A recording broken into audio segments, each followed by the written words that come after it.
بسم اللہ الرحمن الرحیم۔ آج سیکرٹری اسٹیٹ بینک نے قائمہ کمیٹی جو ہے سینٹ کی خزانہ کے لیے اس کو ایک بریفنگ دی ہے۔ اس بریفنگ میں انہوں نے یہ بتایا کہ پاکستان میں جتنے بھی بینک ہیں ان میں جو اکاؤنٹ ہولڈر ہیں ان کا 5 لاکھ، اگر ان کیس بینک ڈیفالٹ کر جاتا ہے تو 5 لاکھ تک بینک اسٹیٹ بینک کی جو ہے وہ گارنٹڈ ہے، ان کو تحفظ ہے، وہ سیکیور ہے۔ باقی ان کی لیٹ سپوز اگر ان کے اکاؤنٹ میں 5 کروڑ کا پڑا ہوا ہے، 10 کروڑ کا پڑا ہوا ہے یا 50 لاکھ روپے پڑا ہوا ہے تو اسٹیٹ بینک اس چیز کو سیکیور نہیں کرتا۔ ان کیس اگر بینک ڈیفالٹ کر جاتا ہے، کوئی بھی بینک ہے جس بینک میں ان کے پیسے ڈپازٹ ہے، تو 5 لاکھ تک اسٹیٹ بینک ان کو گارنٹی دیتا ہے، ان کا تحفظ جو ہے وہ 5 لاکھ تک ہے۔ اب میری ان احباب سے یہ ریکویسٹ ہے جو پاکستان کے شہری ہیں، اگر آپ کے پاس اکاؤنٹ میں پیسے زیادہ پڑے ہوئے ہیں تو آپ اس کو نا مارکیٹ میں فلوٹ کریں، آپ انڈسٹری کی طرف آئیں، کوئی کارخانہ لگائیں، کوئی شاپ بنائیں، کوئی کارخانہ بنائیں، تاکہ لوگوں کو روزگار زیادہ ملے۔ اور اس زمن میں ایک مدر آف انڈسٹریز ہے جس سے 22 سے لے کے 30 انڈسٹریز کو تحفظ حاصل ہوتا ہے، وہ ہے ریئل اسٹیٹ میں۔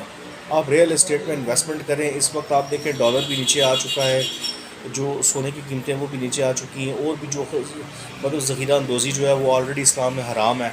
سب سے بیسٹ جو سورس ہے آپ کا وہ آپ رینٹل پراپرٹی لے لیں آپ، ٹھیک ہے، یا آپ ریئل اسٹیٹ میں گھر بنا کے بیچیں، یا آپ کوئی اس طرح کا کمرشل ایکٹیویٹیز کریں، ٹھیک ہے۔ ریئل اسٹیٹ کا جو پاکستان کا سیکٹر ہے، اس میں ایک چیز آپ نے یہ جو ذہن میں رکھنی ہے کہ آپ نے اس ریئل اسٹیٹ میں وہ چیزیں لینی ہیں، اس ہاؤسنگ اسکیم میں، اس سیکٹر میں جہاں پہ ہر چیز کلیئر ہو، جس کے N O C, layout plan, town planning, each and everything اس کا کلیئر ہو، وہاں پہ آپ نے انویسٹمنٹ کرنی ہے۔ تو سب سے بیسٹ، اب میں یہ ڈیٹیل پڑھ رہا تھا، جو سیکرٹری اسٹیٹ بینک ہے انہوں نے کیٹاگوریکلی کہا ہے، جو نیا قانون انہوں نے بنایا ہے اس میں صرف 5 لاکھ وہ جو سیکیور ہے، جو اسٹیٹ بینک کی جس میں گارنٹی ہے، باقی وہ نل اینڈ وائڈ انہوں نے کر دیا ہے۔ انہوں نے کہا کہ اگر ایک بینک کرپٹ ہو جاتا ہے، ڈیفالٹ کر جاتا ہے، تو اس میں ان کی کوئی چیز نہیں ہے۔ تو لہٰذا بیسٹ آپشن یہ ہے کہ آپ ریئل اسٹیٹ میں انویسٹمنٹ کریں۔ اور ہمارے پاس سنچی 21 مارکیٹنگ کے پلیٹ فارم سے میں طاہر آپ سے مخاطب ہوں۔ ہمارا ایک پروجیکٹ ہے، ہم کوارٹرلی بیس انسٹالمنٹ پہ گھر بنا کے دے رہے ہیں، ممتاز سٹی میں، ٹاپ سٹی میں، گندارا سٹی میں، فیصل ہلز میں، جہاں کلائنٹ کی وش ہوگی۔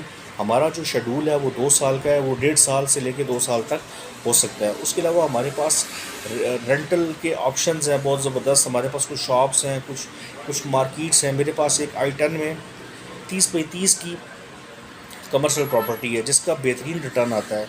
تو آپ بجائے بینکوں میں اماؤنٹ ڈپازٹ کرنے کے، آپ اس کو سرکولیٹ میں لے کے آئیں۔ ایک تو صحیح ہوگا کہ آپ کی جو انفلیشن کم ہوگی پاکستان میں، اور دوسرا یہ ہوگا کہ لوگوں کو روزگار ملے گا، اور سب سے بڑی بات یہ ہے کہ آپ کا جو پیسہ ہوگا اس پہ آپ کو حلال اچھا منافع آپ کو ملے گا، ٹھیک ہے۔ تو یہ میں نے کہا میں آپ سے گوشگوار کروں کہ ایک دفعہ آپ پھر سن لیجیے گا، جتنے بھی ہمارے اکاؤنٹ ہولڈر ہیں جن کو بینکوں میں پیسے پڑے ہوئے ہیں، نئے قانون کے مطابق اگر بینک کوئی ڈیفالٹ کرتا ہے تو اسٹیٹ بینک اس کو سیکیور نہیں کرے گا، صرف 5 لاکھ تک وہ اماؤنٹ جو ہے وہ سیکیور ہوگی اس کی، ٹھیک ہے۔ لہٰذا وہاں سے پیسہ آپ نکال کے آپ انویسٹمنٹ کریں، چاہے کوئی کارخانہ لگائیں یا چاہے کوئی اور چیز وہ کریں، ٹھیک ہے نا، تاکہ اس کو سرکولیشن میں لے کے آئیں، تاکہ روزگار بڑھے، اس سے انفلیشن کم ہو، بجائے یہ کہ ہم باہر جائیں۔ پاکستان میں ہمیں محنت کرنی چاہیے، یہ ملک ہمارا ہے، یہیں سے ہم نے روزگار، جو اپرچونیٹیز یہاں پاکستان میں ہے وہ کسی باہر کے ملک میں نہیں ہے۔ تو لہٰذا ہمارا فوکس یہ ہونا چاہیے کہ ہمیں پاکستان کو بلڈ کرنا ہے، اور اسی جگہ ہم نے انویسٹمنٹ کرنی ہے۔ تو لہٰذا میری ان تمام احباب سے یہ ریکویسٹ ہے کہ جن کے بینکوں میں کوئی 50 لاکھ کروڑوں روپے پڑا ہوا ہے، وہ اس کو وہاں سے نکال کے ریئل اسٹیٹ میں لگائیں، ٹھیک ہے، یا کوئی کارخانہ لگائیں، کوئی انڈسٹری لگائیں، یعنی پاکستان میں انویسٹمنٹ کریں، انویسٹمنٹ کو سرکولیشن پہ لے کے آئیں، رینٹل پراپرٹی لے رہے ہیں جس سے آپ کو ہینڈسم کرایہ آئے گا، کوئی کارخانہ لگا رہے ہیں جہاں پہ آپ 10 15 20 بندوں کو آپ روزگار مہیا کر سکو، کوئی بھی اس طرح کا کام کریں جس میں آپ کا پیسے کا فلو ہو اور آپ کے پاس پیسے ہیں اور آپ کا پروفٹ آئے، ٹھیک ہے۔ اس میں ان سب چیزوں میں ایک ریئل اسٹیٹ بھی ہے، اور ہمارا ادارہ اویلیبل ہے سنچی 21 مارکیٹنگ G11 مرکز اسلام آباد میں۔ ہم آپ کو سیف اینڈ سیکیور انویسٹمنٹ کرتے ہیں، CDA کے تمام سیکٹر میں رینٹل اور کمرشل پراپرٹی ہم ڈیل کرتے ہیں۔ اس کے علاوہ ہم انسٹالمنٹ پہ گھر بنا کے بھی دے رہے ہیں، ممتاز سٹی، گندارا سٹی اور ٹاپ سٹی میں۔ Thank you so much.